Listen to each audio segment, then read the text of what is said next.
Assalamualaikum warahmatullahi wabarakatuh. Selamat pagi kawan-kawanku. Terima kasih pada kawan-kawanku yang sudah mengklik video kali ini. Dan pada kesempatan kali ini kembali lagi dengan saya. Dan pada pagi hari ini kita akan membahas tentang mikrobia, ya, yang dimana ini salah satu dasar yang penting harus kita ketahui bagi seorang petani agar proses budidaya pertanian kawan-kawan optimal, biaya murah, dan yang jelas harapannya bisa memperoleh keuntungan yang lebih semacam itu. Dan sebelum pembahasan itu kita membahas mengenai tentang updatean lahan kita terlebih dahulu ya kawan-kawan, yang dimana lahan ini kondisinya tanamannya hampir kurang lebih 1 minggu kondisinya sudah dalam kondisi yang bagus, hijau-hijau bagus-bagus, dan tidak ada ya bukan tidak ada tapi sedikit ya yang mengalami kendala pada proses awalan masa-masa pertumbuhan setelah penanaman semacam ini di usia kurang lebih 1 mingguan lah kan kawan. Nah, permasalahan yang sering terjadi setelah penanaman itu ya pastinya serangan hama yang menurut kami terkadang perlu penyulaman. Ya karena biasanya di bagian pucuk tanaman itu dimakan oleh hama-hama karena kondisinya mungkin enak ya kan kawan, hamanya menyukai ya, jadinya diserang semacam itu, ataupun terkadang ada ya 1-2 tanaman yang kondisinya tidak survive ya, pada akhirnya mati. Tapi rata-rata dari lahan ini kebanyakan kondisinya survive ya, dalam kondisi yang bagus semacam itu. Lalu kawan-kawan, lanjut kita masuk ke pembahasan tentang mikrobia, yang dimana mikrobia ini yang saya ketahui adalah makhluk hidup yang ukurannya mikro, yang ukurannya sangat kecil dan perlu alat untuk memantaunya dengan alat yaitu berupa mikroskop. Nah, mikrobia ini ya itu sangat-sangat membantu dalam proses budidaya pertanian, yang dimana biasanya dalam proses budidaya pertanian itu seringkali kita menemui dan menjumpai mikroorganisme ya, makhluknya mikroorganisme yang dijual di pasaran ataupun di toko-toko pertanian semacam itu kan kawan. Karena mikroorganisme ini sangat-sangat membantu dalam proses pertanian. Nah, sebelum masuk manfaatnya bagaimana, kita membahas tentang mikroorganismenya terlebih dahulu. Nah, yang pertama mikroorganisme yaitu namanya ada dari kelompok bakteri. Jadi kelompok bakteri ini biasanya bentuknya ya oval-oval semacam itu kan, tapi ya bermacam-macam sih bentuk bakteri, dan ini bisa mengurai ya bahan-bahan organik yang berada di lahan semacam itu. Juga ada kelompok virus. Kelompok virus ini rata-rata ya, kalau untuk yang saya ketahui kelompok virus itu rata-rata tidak pro tanaman ya, atau biasanya menyebarkan penyakit. Tapi ya mungkin yang masih diketahui oleh manusia, kelompok virus itu masih yang kelompok virus yang menyebarkan penyakit, yang menjadi tanaman tidak kuat ya, menjadi produksinya turun semacam itu kelompok virus. Biasanya itu yang baru saya ketahui ya kan kawan. Sebenarnya banyak kan bermacam-macam yang ada di kondisi lingkungan kita. Tapi yang saya ketahui kelompok virus itu rata-rata tidak menjadikan bagus, tapi malah menyebarkan penyakit, biasanya kayak gitu.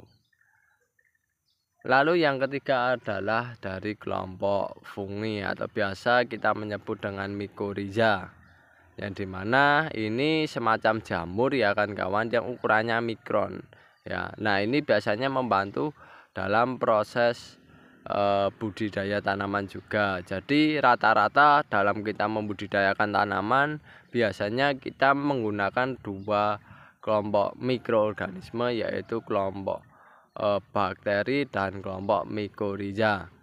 Nah, bakteri ini ya kawan-kawan itu cocok sekali ketika kita membudidayakan tanaman dalam kondisi yang lembab, karena bakteri ini bisa tumbuh dan berkembang serta bergerak dalam kondisi yang lembab, yang dimana itu biasanya kawan-kawan perlu ya air ya saat menyiram tanaman, selain untuk tanamannya sendiri juga untuk mikroorganismenya ya kan kawan. Jadi bakteri ini nanti peranannya di lapangan itu menguraikan bahan-bahan organik yang menjadi berbagai macam unsur hara yang ada di lapangan.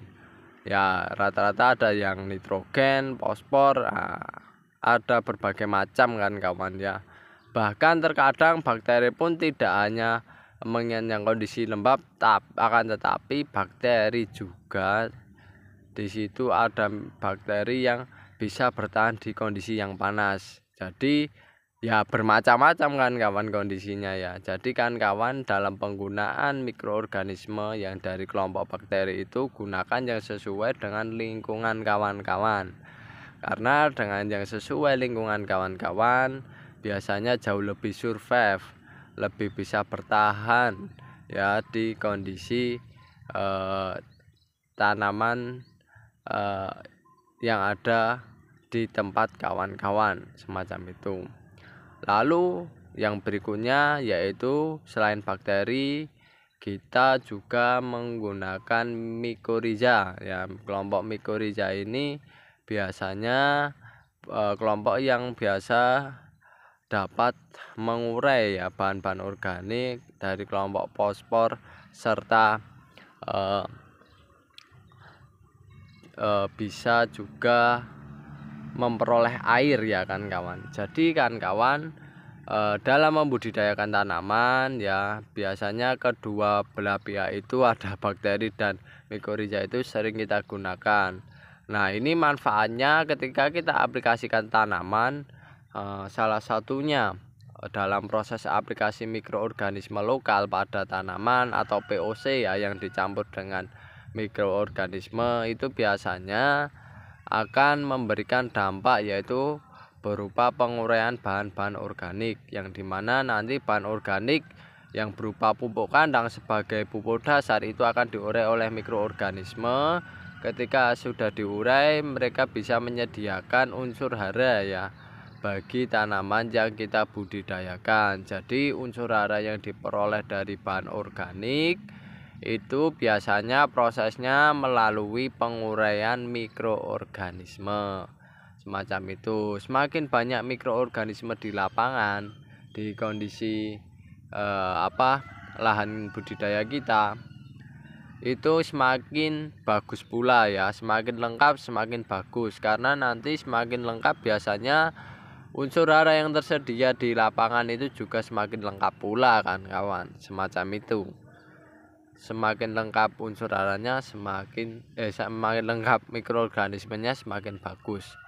Nah selain bahan organik tersebut diurai berubah menjadi unsur hara bagi tanaman melalui penguraian mikroorganisme tersebut, juga bisa menjaga tanaman yang kita budidayakan si mikroorganisme ini.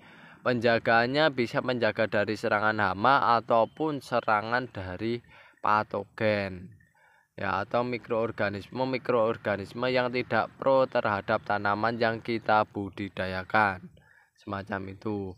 Sehingga kawan-kawan ketika ada perlindungan bagi tanaman yang kita budidayakan ya otomatis tanaman kita sehat kan kawan ya. Tanaman kita sehat dan pastinya jauh lebih kuat ya dalam menghadapi kondisi lingkungan yang terdapat berbagai macam problem permasalahan semacam itu kan kawan. Di sisi lain juga ya Dengan adanya mikroorganisme juga bisa membantu tanaman dalam memperoleh air, khususnya mikorizа, yang dimana biasanya perakaran ya tanaman itu tidak bisa menjangkau air, akan tetapi si mikorizа ini bisa menjangkau air hingga jangkauan yang cukup luas. Ya, ketika jangkauannya luas, penjangkauan airnya cukup luas, maka ketika itu pula ya ketika akar tanaman bekerja sama dengan mikorizа tersebut, itu tanaman bisa memperoleh air. Ya, karena ya ibarat apa ya? Ibarat kita yang membutuhkan air, nah sumurnya ya selang peralnya itu mikorizanya lah ya, kayak gitulah semacam itu. Jadi mikorizа menyebar dengan luasan yang jauh lebih luas, dan itu nanti menyerap air. Nah, airnya itu penyerapannya salah satunya nanti dengan cara bekerja sama dengan si mikorizа tersebut. Akar tanaman bekerja sama dengan mikorizа tersebut, lalu diserap ya, semacam itu yang saya ketahui. Dan di sisi lain juga mikorizа ini ada juga yang modenya proteksi ya. Jadi area perakaran itu dilindungi oleh kelompok mikorizа yang dimana mikorizа itu membuat proteksi atau perlindungan tanaman terhadap mikroorganisme jamur yang menyerang tanaman tersebut dan hama yang menyerang area perakaran tanaman tersebut, semacam itu. Nah, itu juga biasanya yang saya ketahui itu biasanya hama itu tidak mau memakan perakaran yang sudah terlindungi oleh jamur atau yang jamur mikro atau mikorizа tersebut yang sudah menyelimuti area perakaran. Biasanya kayak gitu, karena mungkin dari segi rasa tidak enak ya kan kawan, jadi tidak mau dimakan, sehingga ini menjadi nilai plus bagi para petani untuk melindungi area perakarannya.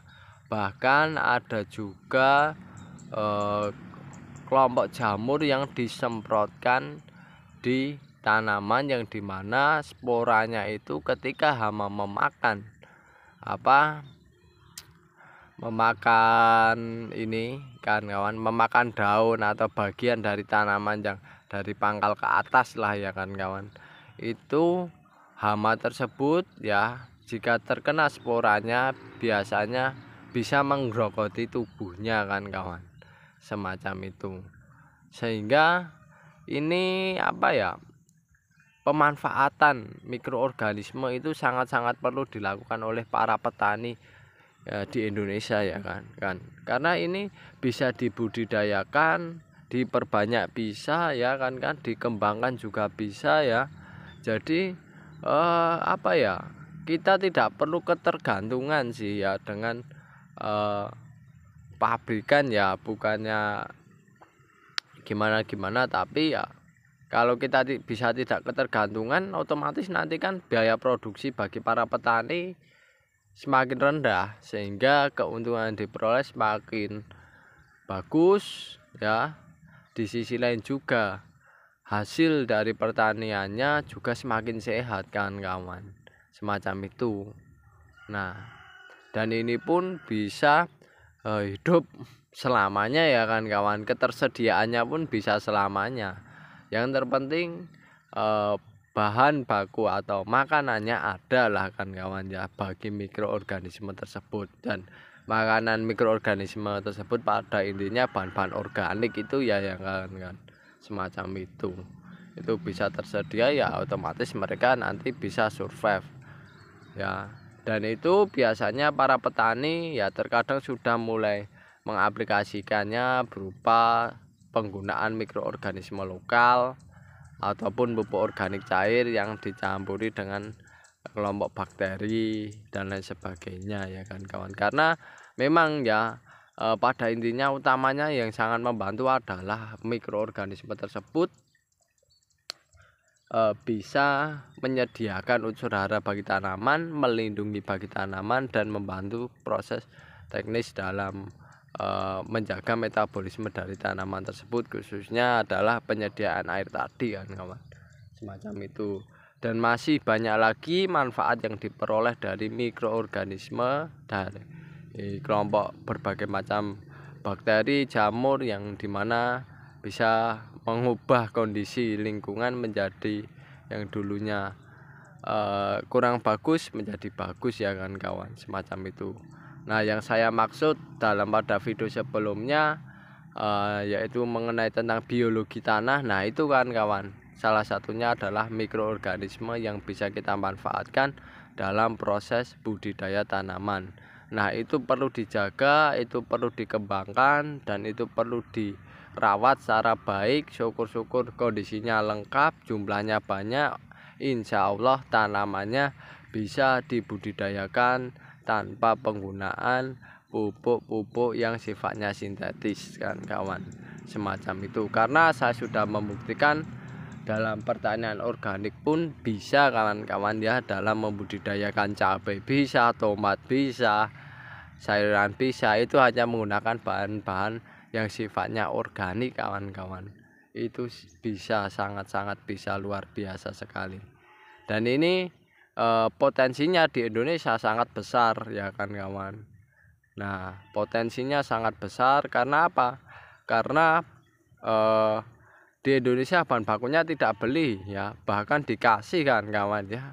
Kalau kita bisa manfaatkan itu, otomatis kan keuntungan kita bisa lebih ya, karena biaya produksinya sangat-sangat rendah dan sangat-sangat murah. Sedangkan harga jualnya pun dengan harga jual yang normal saja, yang murah saja, untungnya sudah luar biasa. Apalagi kita bisa menjual dengan harga yang jauh lebih mahal, semacam itu.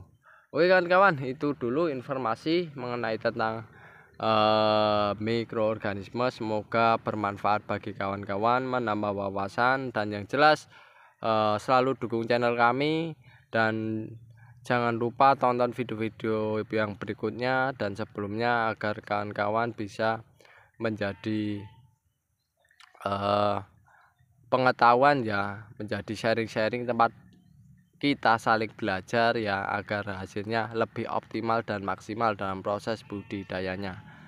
Jika ada tutur kata, perilaku kurang lebihnya kami mohon maaf. Sekian, terima kasih. Wassalamualaikum warahmatullahi wabarakatuh.